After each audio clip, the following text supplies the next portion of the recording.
Jeff Flake is the senator from Arizona, along with John McCain, of course. John McCain is retiring because of health conditions. Jeff Flake is now retiring because of Donald Trump. He announced today that he is out, and he explained that part of the reason is because Donald Trump is so reprehensible that he couldn't stomach backing him anymore. And as I will show you a little bit later in the numbers, not backing Donald Trump has cost him any chance of actually winning, which is the most interesting part of this story.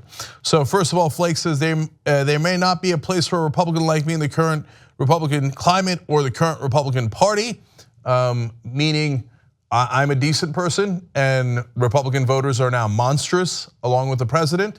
And I will again back that up with numbers in a sec for you guys. But he's saying, no, I can't run on based on this level of fear and hatred.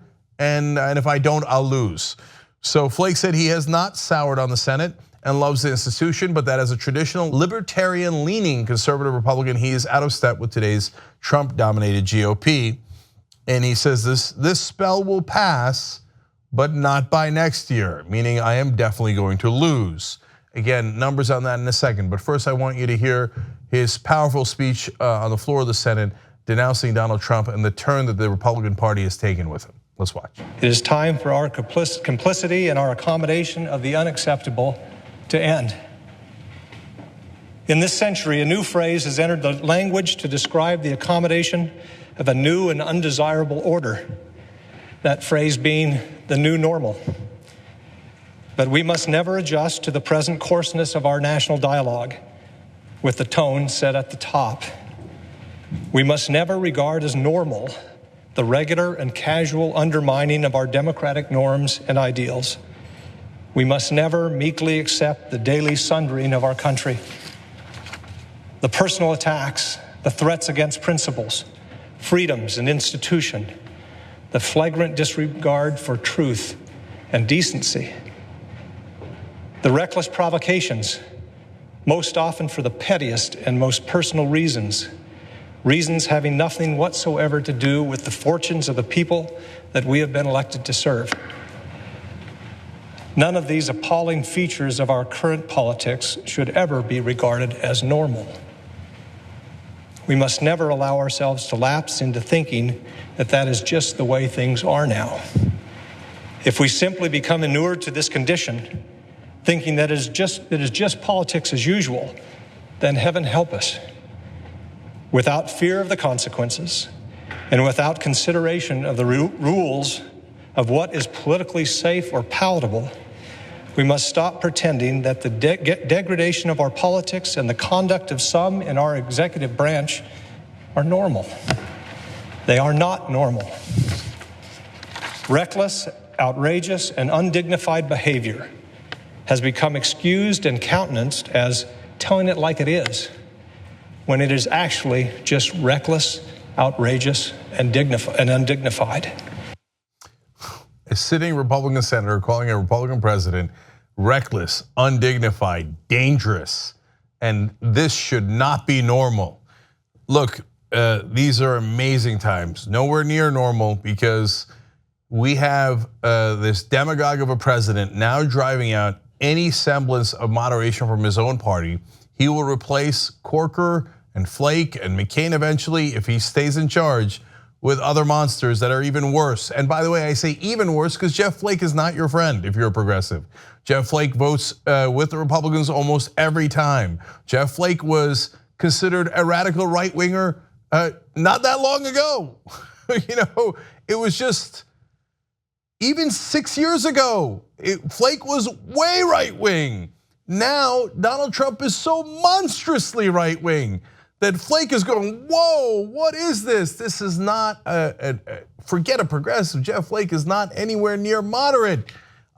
Before Donald Trump, I have never seen him stand up and say, hey, wait a minute now, I am not going to vote for more tax cuts or more war or defy the Republican Party orthodoxy in any way. Whatever the donors wanted, Jeff Flake would give them. But he's saying even for him, this is way, way beyond normal.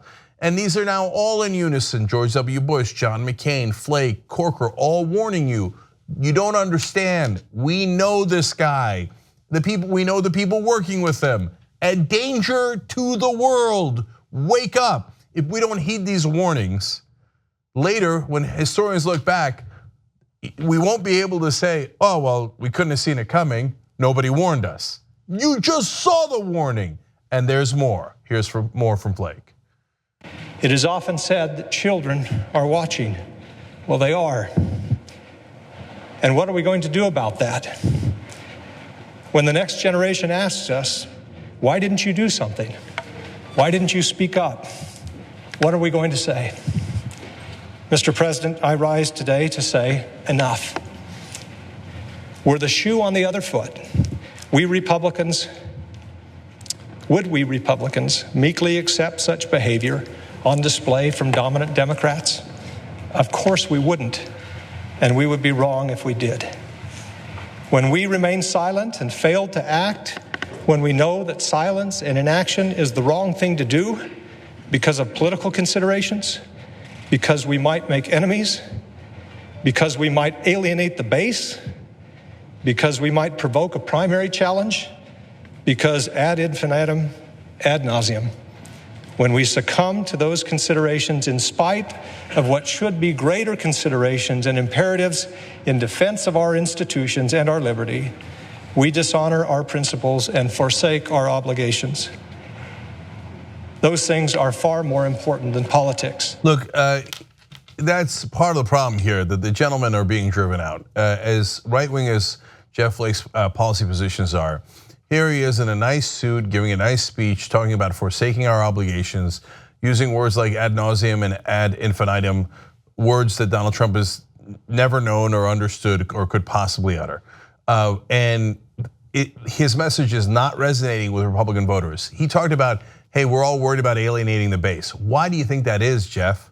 Because you created a base that is, I keep saying it because it's true, filled with fear and loathing.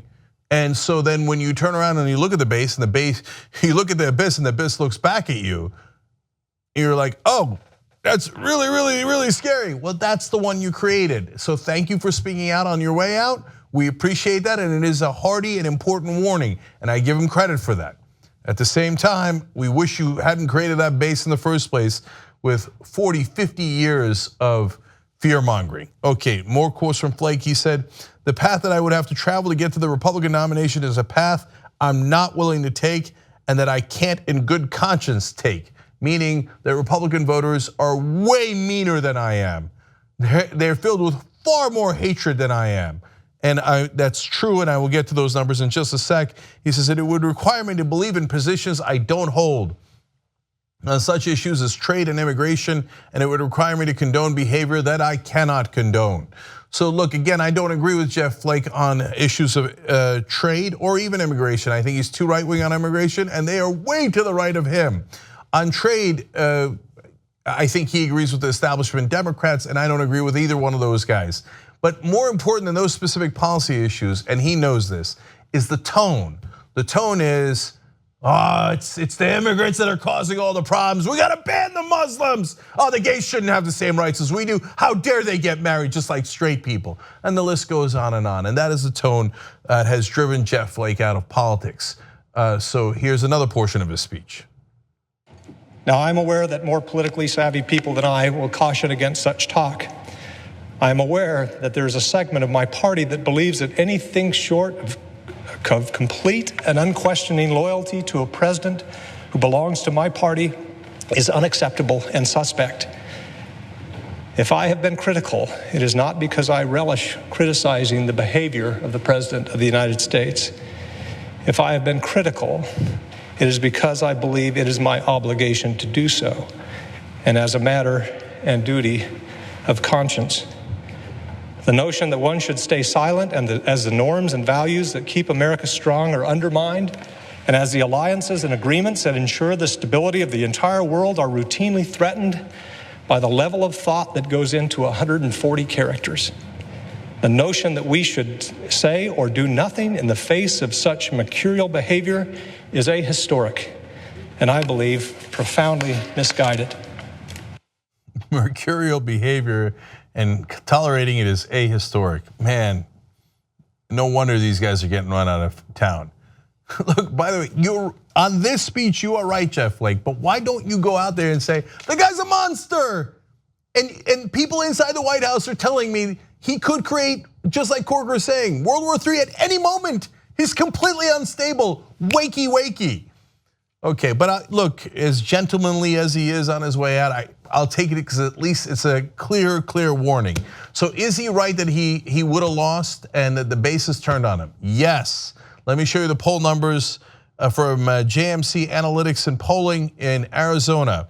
Do you approve or disapprove of the job performance of President Donald Trump? Well, the Republicans, and they're polling likely Republican voters here in Arizona, are very clear. 76% approve of Trump. They've seen all that the monster is, and they love it. Only 21% disapprove, 3% no opinion. Do you have a favorable or unfavorable opinion of Jeff Flake? Only 22% favorable. Not interested in the gentleman from Arizona. Boo, get out of here. Somebody give me a pitchfork. 67% unfavorable. He's a goner. He's leaving now because he would have definitely lost in a primary. Next question, do you think that Senator Jeff Flake should be the Republican nominee in next year's Senate race, or would you favor someone else? Only 22% want to renominate Flake, 66% say someone else. And then he actually has an opponent already, Kelly Ward. They ask about that. If the Republican primary election for the US Senate were held today, which candidate would you support? Flake at only 21%, Kelly Ward at 47%. He is right, he was definitely going to lose. Two more questions from this poll because I found them interesting. If President Trump were to make an endorsement in the Republican US Senate primary, would you be more or less likely to support the candidate he endorses? 56% more likely, 19% less likely. In other words, yes, we trust that buffoonish monster in the White House way more than we trust Jeff Flake. Yes, we would take his thoughts and opinions very seriously. Yes, we like him. When he says terrible things about Mexicans, great. Us Republican voters, we agree. When he says terrible things about Muslims, gays, women, you name it. Us Republican voters in Arizona by 3-1 margin agree. They agree, they like Trump. They don't want Flake, they don't want someone who's going to push for, I can't call it moderate. I know Jeff Flake, he's not a moderate, for just simply really right-wing positions. You have to be really right-wing plus monstrous. But one note of optimism from the poll. They asked, these are likely Republican voters, what is your age?